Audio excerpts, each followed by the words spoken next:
Hello les gens, c'est Voltray. Aujourd'hui on se retrouve pour le premier épisode d'un nouveau concept de vidéo qui s'appelle Flemme de cuisiner, les petites recettes simples quand vous avez la flemme de cuisiner. Sans plus attendre, c'est parti. Donc il vous faudra un bol ou saladier pour préparer la sauce, une casserole pour faire cuire et tout le bordel, un fouet pour bien préparer la sauce, une cuillère, de préférence en bois, pour pouvoir mixer toutes les pâtes et tout le bordel, une coupelle, 200 g de pâtes, 20 centilitres de crème fraîche, 75 g de guanciale ou pancetta, et généralement vous prendrez des lardons, ça y a pas de problème.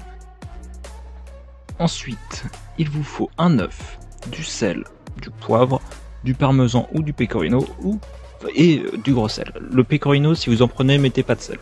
C'est déjà le petit pro-type numéro 1. Donc pour commencer, il va vous falloir évidemment faire bouillir de l'eau pour les pâtes. Alors personnellement, je prends une casserole qui est assez petite, mais normalement il faut préférer la casserole la plus grande possible pour que les pâtes aient la place de bouger tout simplement. Sinon elles risquent de coller par-dessus. On ne rajoute pas d'huile dans l'eau, c'est juste, voilà.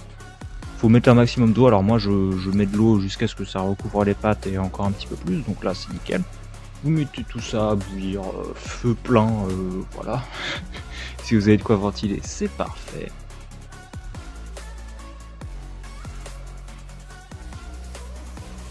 Et vous pouvez couvrir évidemment pour que ça aille plus vite.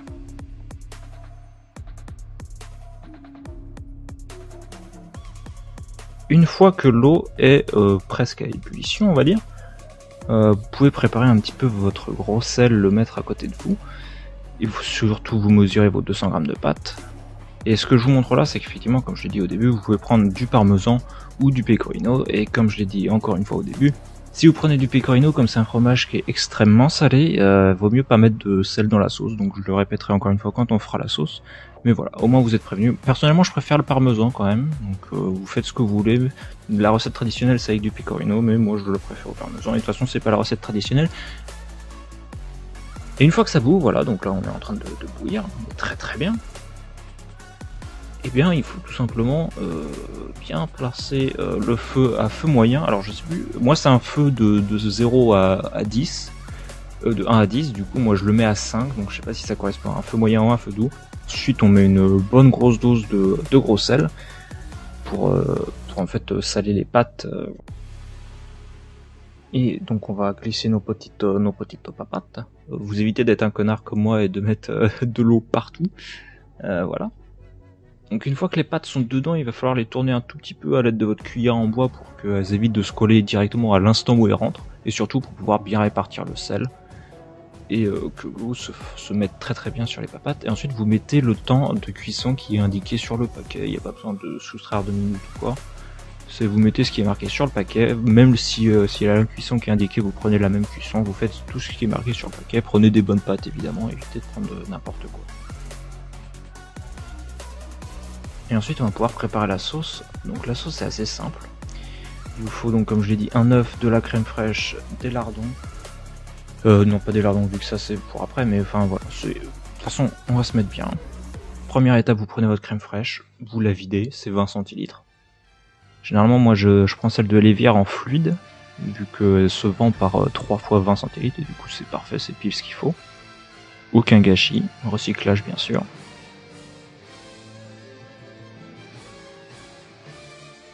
Et le plus important c'est que cette recette se fait vraiment rapidement, parce que la sauce se fait genre en 2 minutes.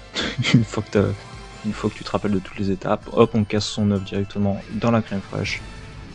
Moi je le fais directement sur le bol et j'ouvre, et comme ça je garde en fait les coquilles sur le haut, comme ça elles tombent pas quand j'ouvre l'œuf en deux. Évidemment se laver les mains après avoir touché un œuf, parce que c'est pas très recommandé quand même, les œufs, le poulet, salmonelle, tout ça, donc on se nettoie bien les mains et on continue, on est tranquille, on est bien. Ensuite on va passer du coup à l'étape principale. Moi par pure sûreté je regarde un petit peu, je remue encore un petit peu les pâtes, et là après normalement je devrais les laisser reposer avec le couvercle pour qu'elles cuisent complètement. Évidemment si vous avez une poignée détachable, ne laissez pas la poignée parce que MDR ça sert à rien. Notre petit fouet, et il va surtout falloir rajouter maintenant les épices, donc enfin les épices, l'assaisonnement. Donc le sel vous le mettez que si vous ne prenez pas du pecorino, donc moi comme je vais prendre dans cette recette du parmesan, j'en mets une petite poignée, vraiment pas beaucoup parce qu'il n'y a pas besoin d'énormément. La viande est déjà salée, normalement le fromage est un petit peu salé, par contre vous pouvez vous régaler sur le poivre. Il faut en mettre la masse. Parce que ça s'appelle pas carbonara pour rien, hein, de noir charbon. Alors là c'est des petites propositions, si jamais vous aimez bien l'origan vous pouvez en mettre une petite pincée. Et vraiment si vous êtes vraiment à fond vous mettez une légère, très légère pincée de noix de muscade, mais moi je vais laisser le classique, sel, poivre, mon œuf, et je touille tout ce bordel. Voilà, le but de cette sauce, alors évidemment je l'ai pas dit, c'est le truc plus important, c'est que là cette recette est totalement, elle est simplifiée à mort et elle est dégueulasse, hein. Si vous êtes italien, s'il vous plaît, ne venez pas me tuer dans mon sommeil, ça serait sympathique.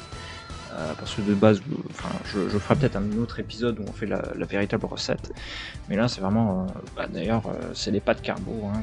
J'ai pas fini le nom carbonara pour éviter les problèmes, hein, s'il vous plaît. Voilà, vous mélangez jusqu'à ce que ça soit homogène, il n'y a pas besoin de faire un truc, de continuer à mélanger le temps de cuisson, parce que c'est... Le truc c'est que c'est pas hétérogène comme mélange, l'œuf se mélange bien avec la crème fraîche, donc voilà. Et oui, effectivement, comme je l'ai montré à la caméra, je ne mets pas de fromage dans la sauce, pour l'instant, parce que tout simplement je vais le faire à la fin, parce que je vais venir cuire la sauce pour faire une sorte de... pour en fait réduire l'aspect un peu trop liquide de la crème, et au final vraiment finir avec une crème en guise de sauce plutôt qu'un truc liquide comme vous l'avez dans votre bol, quoi. Pour l'instant la sauce est vraiment à l'état liquide, c'est de la crème avec un œuf, là on n'est pas allé très loin niveau crémeux, quoi. Effectivement, vraiment faut pas hésiter, faut avoir la main lourde sur le poivre. Pas non plus de là à ce que la sauce devienne noire, mais voilà. Si vous voyez que ça manque un petit peu de poivre, que vous ne voyez pas des grains partout, rajoutez un petit peu de poivre dans la sauce. Vous verrez, ça se passera très bien. Normalement, ça peut se mélanger en 30 secondes. Hein. Là, j'abuse volontairement pour la vidéo, pour incorporer tout le bordel, mais en 30 secondes c'est fait, et après hop, vous laissez tout ça reposer. Vous n'avez plus qu'à attendre que les pâtes soient cuites, et ça sera bon à mélanger. Bonjour le chat.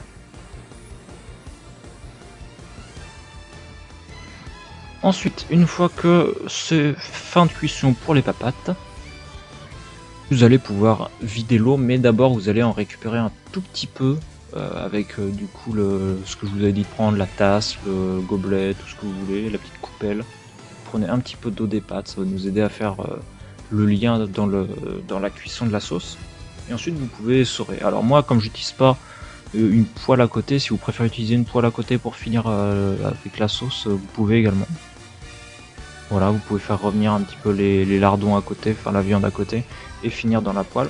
Et moi je vais réutiliser juste la même casserole parce que c'est plus pratique. Et surtout ça fait moins de vaisselle, toi-même tu sais. Du coup là ce que je vais faire, c'est que je vais me remettre aux mêmes températures de cuisson. Bon, moi c'est un feu 5 sur 10. Je mets mes lardons dans un premier temps, et je vais essayer de faire fondre au maximum le gras du lardon. Je vais rajouter un petit peu d'eau pour que ça évite de brûler, quoi.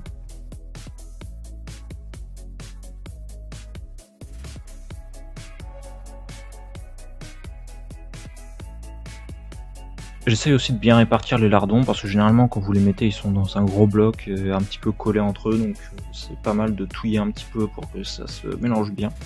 Et j'essaye d'en garder un bout de gras pour voir à quel point ça a fondu d'un côté, sans trop le bouger, pour pouvoir avoir mon indicateur. Et une fois que ça a bien fondu, vous n'êtes pas obligé d'attendre que ça fonde totalement, parce que ça peut vraiment être long. Genre, si vous vraiment vous doutez un petit peu de vos compétences en cuisine, vous prenez 1 minute pour cette étape-là et ça sera bon. Et pour l'étape d'après, quand on passera à la sauce, vous prenez 3 minutes et ça sera nickel, quoi. Là, comme je l'ai dit, je rajoute un peu d'eau pour éviter de brûler toute la graisse qui va être générée du coup parce qu'on va faire fondre le gras. Là au final, techniquement, si vous voulez faire cuire les pâtes un peu moins, vu qu'on va les faire cuire à peu près 4 minutes de plus, vous pouvez également essayer pour avoir des pâtes al dente quand vous allez les manger. Personnellement, ça n'a pas posé de problème de le faire, cette méthode-là, de faire cuire les pâtes comme sur le paquet après d'incorporer la sauce. Une fois que c'est bien fondu le gras, vous incorporez toute la crème. Et là on va passer à l'étape relou parce que ça va vraiment être assez long. Il va falloir touiller. La première étape, quand vous venez juste de mettre la crème, c'est vraiment de répartir la crème sur toutes les pâtes. Vous voulez pas voir une pâte qui n'a pas de crème partout.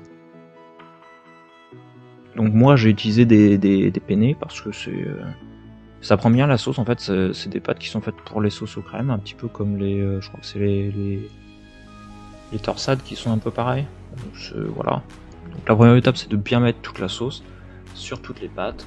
Et après, c'est juste touiller en continu jusqu'à ce qu'on atteigne la bonne consistance et que ça passe pas trop n'importe quoi. La bonne consistance, au final, on essaye d'avoir quelque chose qui s'approche quasiment du grumeau. Juste avant de faire des grumeaux, en fait, on va s'arrêter là. Moi, j'ajoute aussi un peu de poivre un peu frais, une fois que j'ai incorporé la sauce un petit peu. Comme ça, c'est déjà pas mal. Et je finis évidemment avec l'eau des pâtes qui nous reste. Pour pouvoir bien lier et avoir une sauce qui est bien crémeuse. Évidemment, on part sur un truc qui est full liquide au début. On mélange bien, et là ce que j'essaie de vous montrer sur la dernière partie, c'est la sorte de consistance. Vous voyez, ça fait un petit peu crémeux au fond, mais là c'est pas encore exactement ce qu'on veut. Ce qu'on veut, c'est vraiment s'arrêter au moment où ça va commencer à faire des grumeaux, un petit peu avec la sauce, juste avant. Donc là on est plutôt pas mal.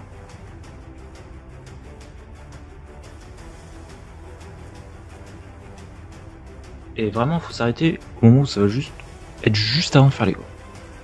Je pense que là on est pas mal. C'est pas un live commentarien, je commente après. Voilà, une fois que vous êtes arrivé à la bonne consistance, vous vous arrêtez. Là vous pouvez voir un petit peu la consistance qu'on veut. Et vous allez pouvoir mettre du fromage. Alors là, vous vous régalez comme vous voulez.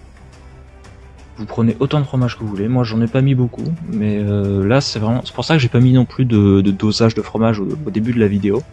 Parce que vraiment vous en mettez autant que vous voulez, parce qu'il n'y a pas de dosage correct, il n'y a pas de dosage minimum non plus, vous en mettez comme vous aimez. Moi personnellement j'en mets pas trop dans la cuisson parce que je préfère laisser les gens au moment où ils vont le déguster rajouter en plus. Donc j'en mets vraiment une petite dose, bon, même si là ça fait quelques secondes que j'en mets. Mais voilà, j'en mets une petite dose pour pas que ce soit trop fort, et là vous touillez, vous incorporez bien, vous faites en sorte que il y ait du fromage qui soit bien réparti tout ça dans la sauce. Et là franchement vous aurez une carbo qui est assez nickel. Et après si vous voulez dans votre assiette vous pouvez rajouter encore plus de parmesan, un peu de fromage que vous avez sélectionné. Et voilà, vous aurez des pâtes magnifiques. C'est un goût assez crémeux, donc je vous conseille vraiment d'en mettre quand même un petit peu de parmesan après avoir fini la consistance de la sauce. Parce que sinon ça aura vraiment un goût de crème pour ceux qui n'ont pas envie de mettre du parmesan par-dessus, ou qui n'aiment pas mettre par-dessus. Donner quand même le goût du fromage, c'est pas mal. Et franchement, comme vous pouvez le voir, quand je le mets dans l'assiette, les pâtes elles sont imbibées de sauce, et ça c'est nickel. Les lardons aussi, donc franchement... ça régale. C'est juste un délice. Personnellement, je le fais une fois par semaine, hein, donc voilà. La recette vient un petit peu de ma mère, mais pas exactement la même. Je l'ai un petit peu ajustée, mais quand même, c'est un petit peu elle qui est à l'origine. Donc voilà, merci maman. Et maintenant, vous avez cette magnifique recette de flemmard. Et peut-être qu'un jour, on fera les vraies pâtes à la carbonara avec la recette italienne, mesdames et messieurs. On fait un petit goûtage et c'est délicieux parce qu'il y a du parmesan de partout. C'est trop bon. Et voilà, j'espère que ce premier épisode vous aura plu. C'est un concept que je partageais avec Kitsu, on a chacun nos petites recettes sympathiques. Vraiment, le but de ce concept, c'est des recettes simples qu'on peut faire assez rapidement. Bon, là, c'est des pâtes, donc c'est assez long parce qu'il faut faire bouillir l'eau, faire cuire les pâtes et ensuite faire le reste. Puis comme vous pouvez le voir, rajouter du parmesan, c'est toujours bien. J'espère que ça vous a plu, et sur ce, je vous dis ciao et bon appétit.